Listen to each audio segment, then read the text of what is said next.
Так, жана видеонун уландысы. Бул техника экен да, техника түшүнбөйсүң да.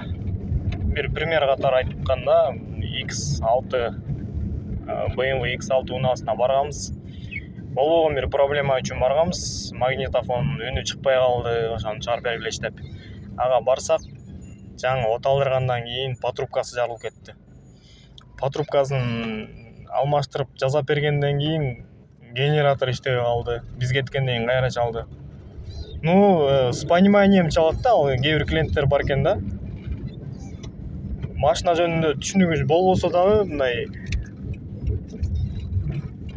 түшүнүк менен кабыл алган клиенттер да болот экен да, мисалычы. Генератор иштебей калды. Кайра эле генераторун эртеңкиге калып генераторун салып берсек, кайра бензонасос отказ берди. Бензонасосын жаңы жасап берсек, да бир нерсеси кетти да, иши кылыпчы.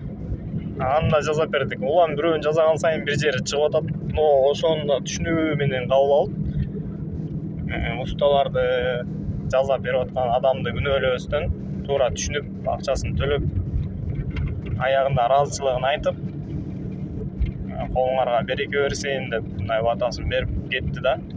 Кээ бир клиенттер наоборот, оңдоп берип атсаң ыраазы болбостон кайра күнөөнү сенден издешет экен да. Кайра түшүндүрүп айтып берип атсаң, кайра күнөөнү сенден издейт да.